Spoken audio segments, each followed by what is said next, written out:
Welcome to Wedding BFF. My name is Kate Schmidt and I am your host. As a self-taught wedding planner and owner and chief planner for Celebrait by Kait, I am passionate about creating wedding days that are memorable and tangibly feel like the couple that is being celebrated.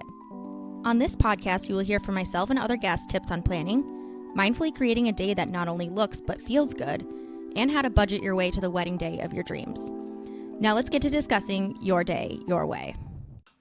Hi everyone, it's Kate Schmidt-Thavitt and I am back with another episode of Wedding BFF, going back to my roots of a solo episode to talk about a very important topic. So today we're going to talk about booking vendors. Vendors and that team, vendor dream team I like to call it, that you're building as you're planning your wedding is essential to the success of your day. I can't, emphasize that enough.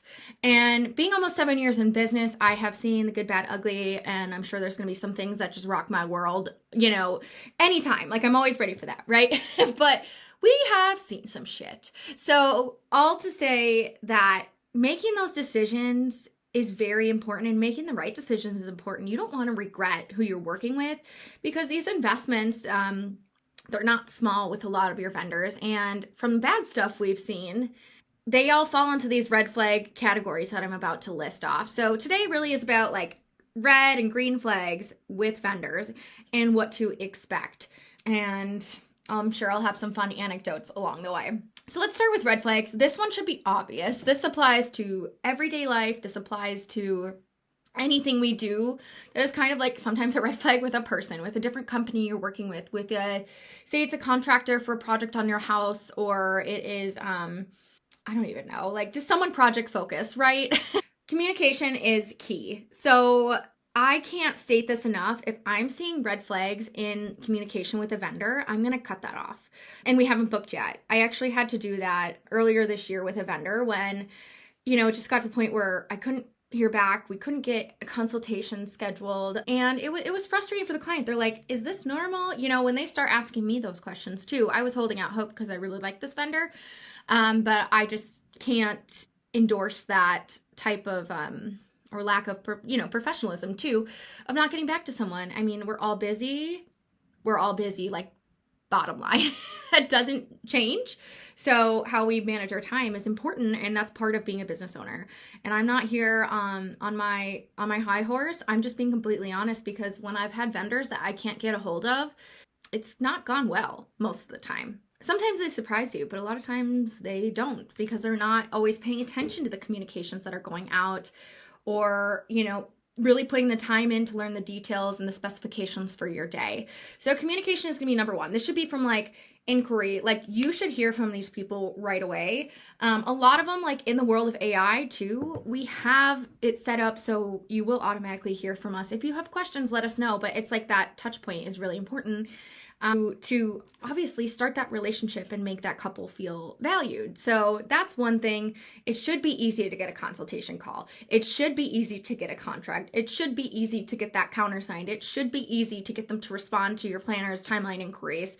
None of that should be hard. So that is really just red flag number one. It's the overarching one. Usually if they're struggling with this, there's some like other things going on too. The second one that I really want to talk about, and actually what I meant to reference is this is from a Shyly Wed blog post that I did last year, and just talking about vendor dream teams and everything like that. Okay, let's talk about pricing next. So if the pricing is too good to be true, it probably is.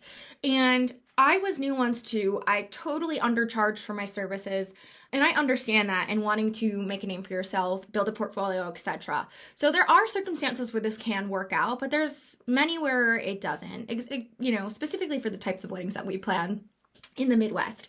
So, don't look at national publications. For the love of God, do not look at national publications for data on what things should cost in your area. Absolutely effing not. No, because they're freaking wrong. In my story archive, there's a few instances where I'm like, this is 100% wrong. When I'm looking at our Midwestern markets, currently our main hubs are going to be Milwaukee, Madison, and Chicago. Obviously, there's going to be a price index difference between Milwaukee and Chicago. So Some of those numbers might hit on the low end for Milwaukee or Madison, but they're certainly not going to be suited for a big metropolis like Chicago. But again, most of the time they're wrong. Most of the time their high end is like where I would start that pricing for the types of weddings that we do. And we do beautiful weddings. We're not doing huge blowouts yet. They're definitely, luxury, beautiful weddings, but a lot of times our couples are being really mindful with their budget too, and it's expensive. So, we want to support that while also being super realistic about what things should cost. And that's why with our wedding planning packages, we always provide an estimate of what they probably should expect to spend, because it's going to be higher than they think it is. And then if that means that we have to not move funds around, but if that means we have to allocate money a little bit differently, maybe we don't do wine service during dinner. So you work with that photographer that you really love and spend that extra X amount to make that happen. I mean, those are like switches that I always love to talk to couples about in terms of making their money work for them in that regard. So pricing too good to be true, like probably is. Survey like 5+ vendors. I mean, that's a planner's job, right? But if you don't have a planner, which is common, survey 5 vendors, look online. Also, their pricing should just be online. I don't know why we're hiding that in 2026. So let's not do that. Let's have that transparent, and then do an average, do a median, do what you got to do between all of those numbers to get to like the meat of that. All right, contracts. They need to be clear. Lay out expectations. My contracts have only gotten longer and stricter as I've been in business because of things that have popped up. And setting those expectations is really important to me. I am not going to be the person who's selling you something that isn't in your budget, or is like saying I'll do this, this, and this, and then I don't follow through on that. That's literally that's my worst nightmare. But setting those expectations ahead of time is great. And some vendors, if it's a vague contract, I don't like it, 2 pages or whatever.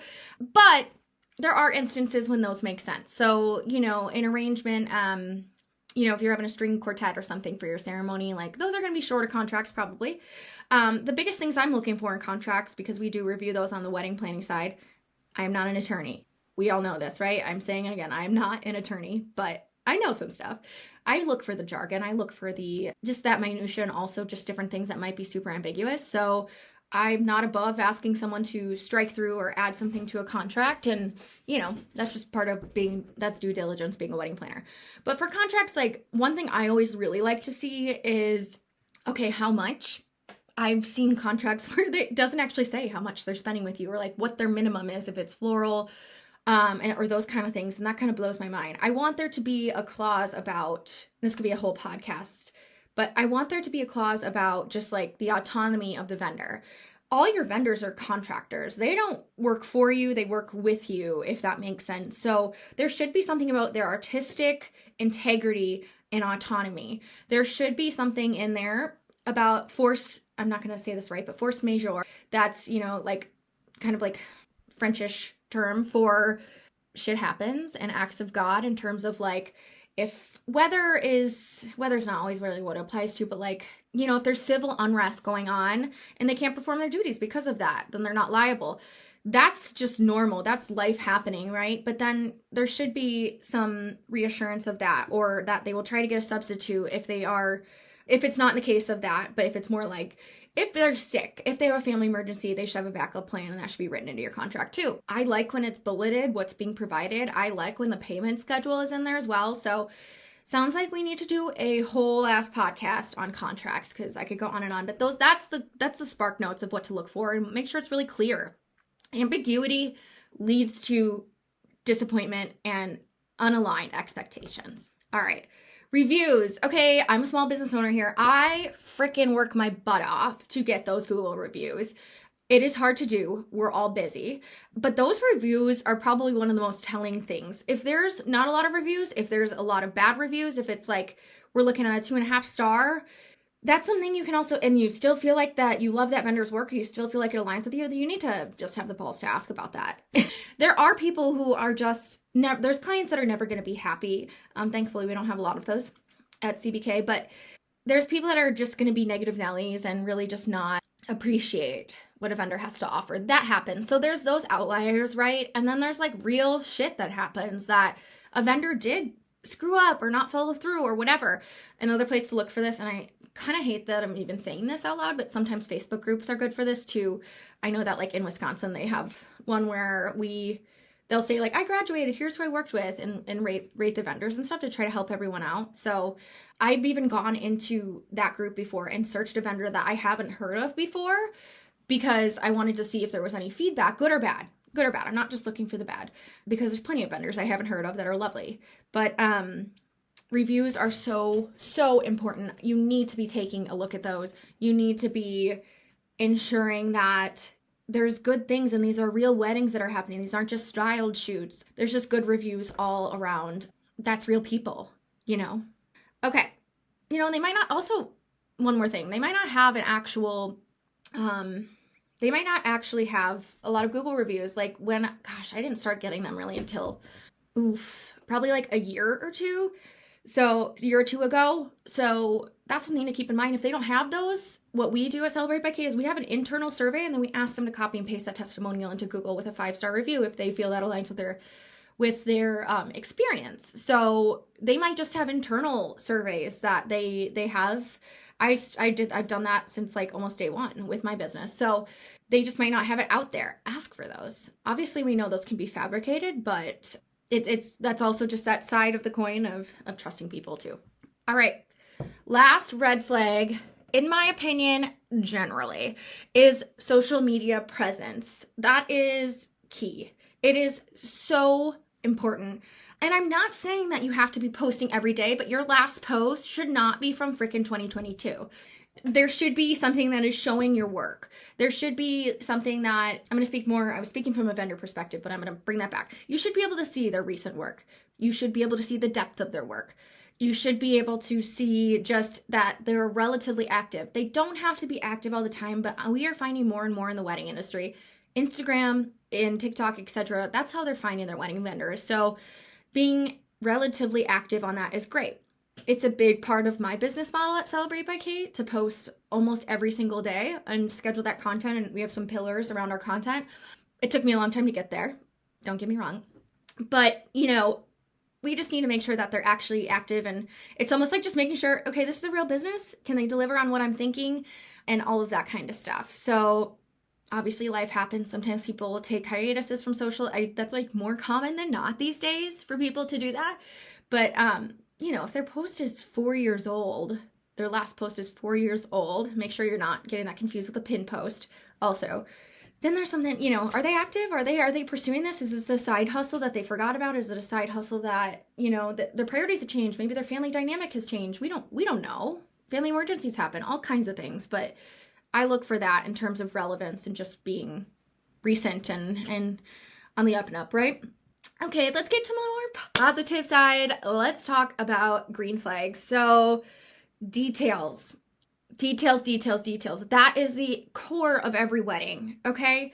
Not having a vendor that's treating you like a number. I had a vendor earlier this year who had the audacity to say, yeah, we have X amount of weddings before yours. Whatever. I don't give a shit. Like, that is making someone feel so small and like a number, and that is not okay. They should be saying, we're so excited for your wedding at X venue.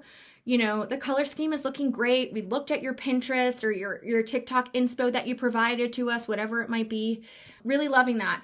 And paying attention to those little details. So during your consultation, that's just like an easy thing. You should be able to tell if your details were reviewed and if they have an idea of what's going on. They should not be asking you questions that were on the consultation scheduling form.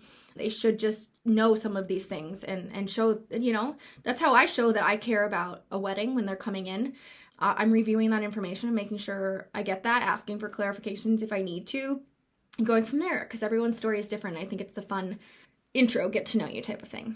Okay, you can hear it in my tone. I am a passionate person. I'm not saying everyone has to be sparkly like me, because that would be insane. But they should show some excitement. Monotone doesn't work, right? Like you should be able to, it should be palpable that they're passionate about what they're doing. It doesn't mean that they're talking fast and their eyes are lighting up like me, or their background is really like cool. Obviously mine is cool. But It's just they should show some passion and excitement. They should be asking questions about your venue if they haven't been there before. They should be asking questions about you two and what makes you unique.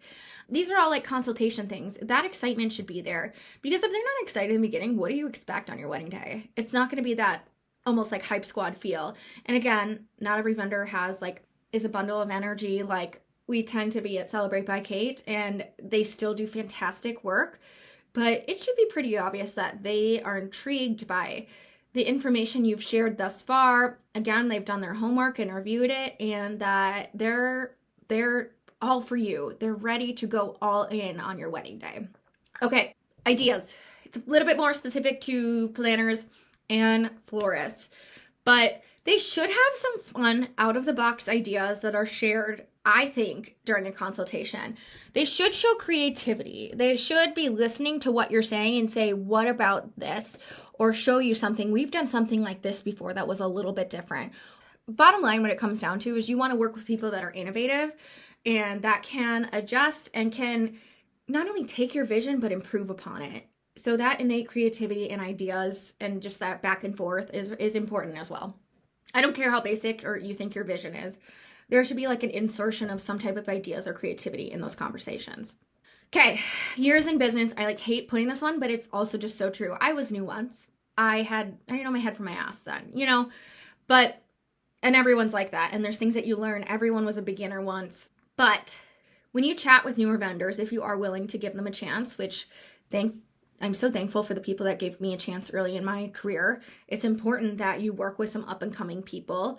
I will be a proponent of that most of the time if they are passing these green flags and not executing the red flags, right? I just worked with a new vendor at one of our last weddings last year, and fantastic. Communication was spot on. The work day of was great. People can be so passionate and excited when they're new, and that's something that also can get lost over the years. So think about that. We want to make sure, if they're also veterans, that the spark is still there. They're not saying we have X amount of weddings in front of you, we'll talk later. They're showing either their expertise at a given venue with a given vendor. The spark is there. It's still alive. There's that passion. It's the same thing as that excitement. They're not bored talking to you, and they're not bored. I've done this, I've done that. They have a huge ego and all that bullshit. Just kind of assess that. But years in business is important because those that make it stick around. Those that are good at what they do stick around. And of course, there's sad, unfortunate things that happen with great businesses and people with wonderful skill sets in our industry that just have to take another direction, or the economy gets in their way, right? I would be remiss to say that I'm not affected by, the state of the economy right now, but it's just, look at their years. Look how long they've been doing this. Look how many beautiful wedding days they've impacted. Okay. Vibes. Half of this green flag section is literally about energy. I can't stress it enough, but when I say vibes, what I really mean is that mutual vibe. You and your fiance are talking to this photographer and you're like, fuck yeah, this is exactly who we should be working with. We feel so comfortable with him or her or they, and this is it. So I always think with vendors, there is kind of a this is it feeling based on what information is presented, based on your interactions. It should be easy to talk to them. It should be easy to ask questions. It should be easy to feel heard. And the vibes really set the tone for the rest of that relationship. So it's like a vibe / relationship thing. You should feel really good about making that decision. Your gut does not lie. As one of my favorite authors says, Kara Alwell, that bitch is always right. She never gets it wrong, Trust your gut. And then, the last thing here is the opposite of red flags. If they're displaying the opposite of them, that's good, right? So for example, they communicate well, are priced in moderate high range, have great reviews, they're sparkling green flags. Obviously, that means that they are going to be a great vendor for you. As you can see, there's a lot more to consider than just your budget when you're picking your vendors. So I think it's very important that you're looking at the whole picture, and you can use this framework as your guiding principle of what makes sense when you're booking your vendors. If someone comes recommended to you, also just making sure that they're the right fit for you and not just for the person that worked with them before. I think referrals are worth their weight in gold, but also we all have different personalities. The vibes are different, right? We just talked about with that green flag. So that's something to think about too, just to add a little bit into this conversation and make it more confusing, but like also just think about who referred you and how well they know you and those kind of things too, because sometimes it doesn't align. I've had referrals not booked before.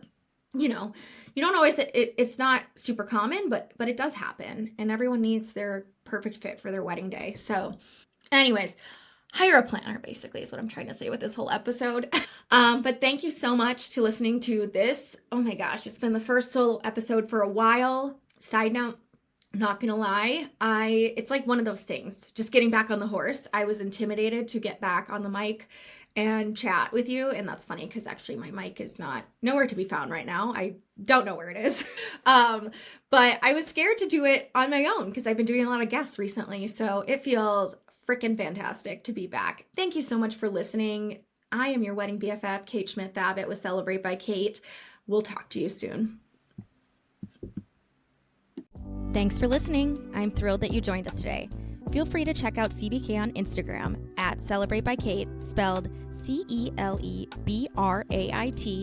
by, and my name Kait, Kait, as well as various other online channels where we share our sparkle with the world. Thanks again for joining your wedding BFF. Cheers to your day, your way.